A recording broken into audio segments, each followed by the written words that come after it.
Il est 10h32. Je reviens à ce qui s'est passé sur la route en Seine-et-Marne vendredi soir. Pierre Palmade, au volant de sa voiture, a percuté, s'est déporté sur la gauche et a percuté une voiture qui arrivait en sens inverse. Pierre Palmade, sous le coup de cocaïne. Pierre Palmade, dont le domicile a été perquisitionné, il est sorti, il est hors de danger.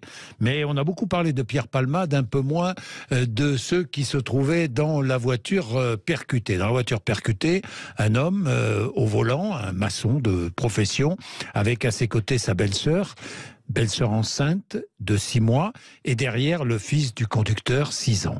Le fils du conducteur est dans le coma. Le conducteur est lui aussi dans un état très, très, très grave, ainsi que sa passagère qui a perdu son futur bébé de 6 mois. Avec nous pour parler des conséquences de cet accident extrêmement grave, nous avons maître Alexia Descamps. Bonjour. Bonjour Jean-Jacques. Merci d'être avec nous. Vous êtes avocate spécialisée dans la défense des droits des automobilistes. Ces accidents-là, vous connaissez ? Très bien, oui, malheureusement. Malheureusement, la route tue, on le sait. Là, en l'occurrence, Pierre Palmade, au volant, visiblement avec de la cocaïne dans le sang, n'a pas été entendu encore par les policiers. Il faudra attendre qu'il soit entendu pour qu'il explique pourquoi il s'est déporté sur la gauche de la route. Mais en l'état des choses, de ce que vous savez, que risque-t-il ? Alors, en l'état des choses, ça dépend de la qualification qui va être retenue définitivement, parce que au départ, c'était les blessures involontaires. Oui. Désormais, on parle d'homicide involontaire, et ça, bon, c'est un sujet à débat. Grande différence. Grande différence. C'est sujet à débat également, parce que, bon, on peut en parler, mais il y a une jurisprudence qui va s'appliquer en la matière, et qui n'est pas, pour l'instant, selon moi, mais on est en cours d'enquête, hein, donc oui.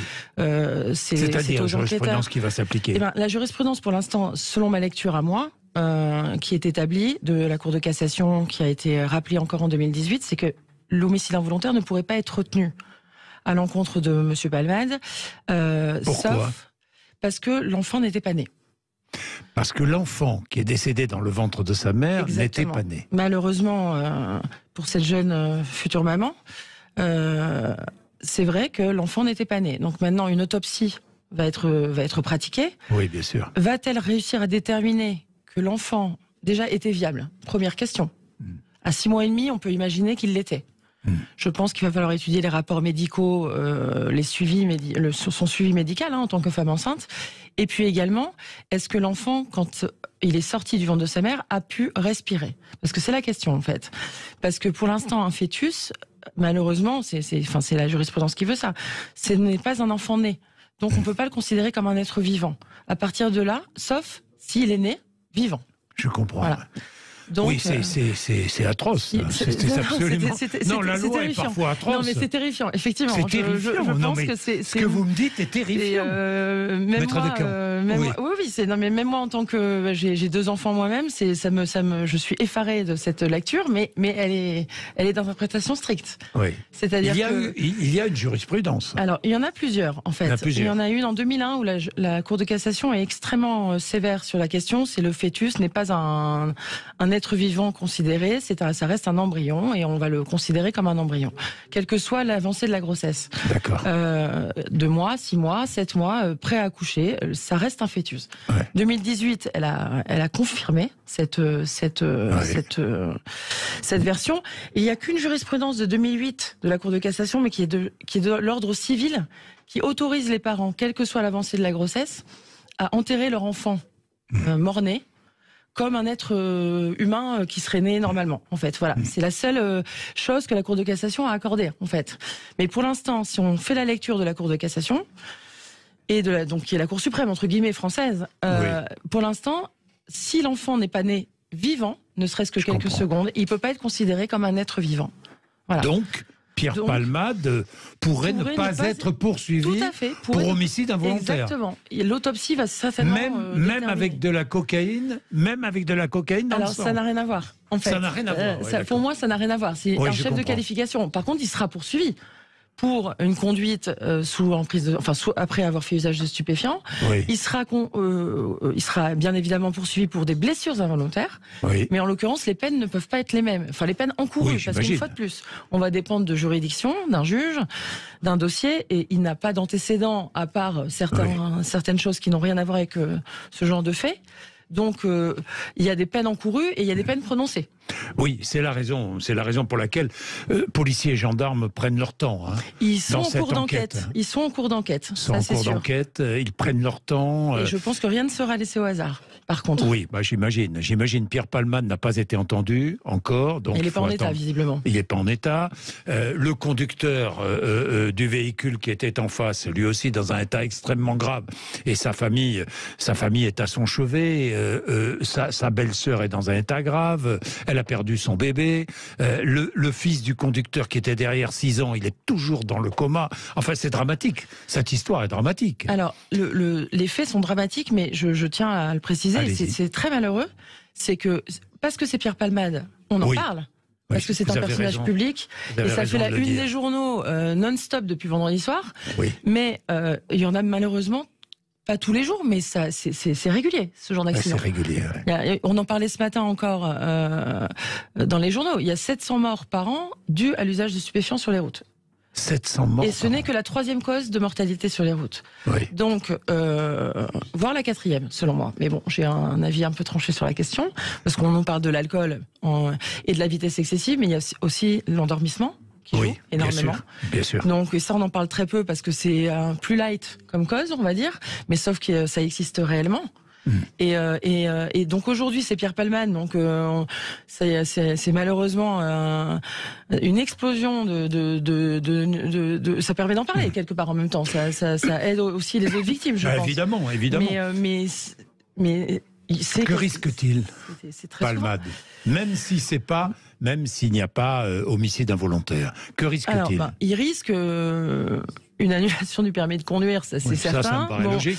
Une belle peine pénale en matière d'amende, une indemnisation obligatoire bien évidemment des victimes, un suivi de soins. Oui. De là à parler de la prison ferme, même si c'est écrit dans le code pénal qu'il risque de la prison ferme, vu qu'il n'y a pas d'antécédent. Vu que il y a quand même certainement des garanties de représentation qui vont être faites, qui va certainement, enfin je l'espère pour lui, qui va se défendre en matière de suivi psychologique, d'addictologie, etc. S'il fait ce qu'il faut. Oui. Et qu'il indemnise correctement les victimes, il est possible qu'il n'ait que du sursis avec mise à l'épreuve. Par contre, il peut aussi y avoir du ferme. Ça dépendra des juges, une fois de plus, qui vont le juger. Moi, je connais pas son dossier. Oui, bien sûr. Voilà. Bien sûr, je sais qu'il a quelques antécédents judiciaires, mais qui sont très light, très légers, à côté de ce qui lui est reproché aujourd'hui. Donc, pour moi, un juge, dans les dossiers comme ceux-là, moi, en tout cas, quand je les défends, j'ai rarement de la prison ferme. Il n'y a pas de délit de fuite.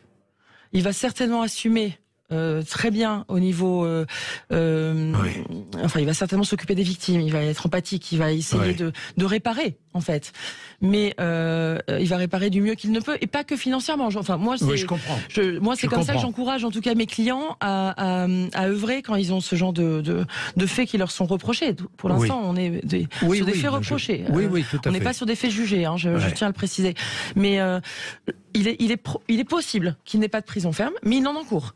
Et il en encourt. Donc après, ça dépendra... Maître, vous êtes avocate spécialisée dans la défense des droits des automobilistes. Alors, évidemment, on attendra aussi le témoignage des 2 personnes qui se sont enfuies, d'ailleurs, et qui sont invitées, d'ailleurs, à se rendre. Oui, depuis ce matin, le ministère de l'Intérieur a été très ferme sur cette question-là. Mais c'est une affaire qui est complètement rocambolesque, en fait. Enfin, parce que Pierre Palmade, en soi, bon, de toute façon, lui, il était immobilisé, mais je pense pas qu'il aurait... Bon, il serait pas parti en courant, ça me... Mais c'est vrai que ces 2 personnes en fuite, on ne sait pas ce qui s'est passé. Le 3e véhicule, qui était conduit par un homme âgé de 80 ans, lui, il est parti aussi. Il n'a pas attendu quoi que ce soit.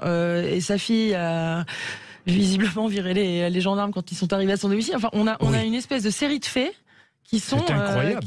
On a l'impression d'être dans une série américaine, en fait. Enfin, c'est malheureusement. Mais oui, non, mais c'est vrai. Mais malheureusement, on est peut-être dans une série américaine, mais enfin, il y a une jeune femme qui a perdu son bébé. Enfin bon, moi je veux bien, mais il y a des victimes. Non, mais moi Non, mais c'est. Vous suis rappelez, complètement je d'accord. sais, maître de cœur, vous rappelez sans cesse, hein, puisque c'est votre métier, vous rappelez sans cesse les dangers de la conduite sous l'effet de stupéfiants. Bien sûr. Hein, et vous voyez ça de plus en plus souvent. Ça se développe plus que je dirais depuis quelques années, parce qu'en fait les usages de stupéfiants sont devenus monnaie courante dans les soirées parisiennes. Je le constate, c'est chez les jeunes surtout, où ça se développe même plus que l'alcool en fait. Vous défendez souvent des conducteurs. J'en ai beaucoup. Vous en avez beaucoup. J'en ai beaucoup. Alors heureusement, on va dire. Généralement, ça se solde par des contrôles routiers où il n'y a pas de victimes corporelles. Ça se solde vraiment par des contrôles routiers inopinés ou réguliers par les forces de l'ordre. Il n'y a pas d'accident. Et j'ai quand même, je peux constater qu'il y a quand même peu de blessures ou homicides involontaires dus à ça. Mais il y en a quand même. Il y en a 700 par an selon les chiffres, et c'est pas faux. Merci, maître Descamps. Merci d'être venu nous voir ce matin pour apporter vos éclaircissements.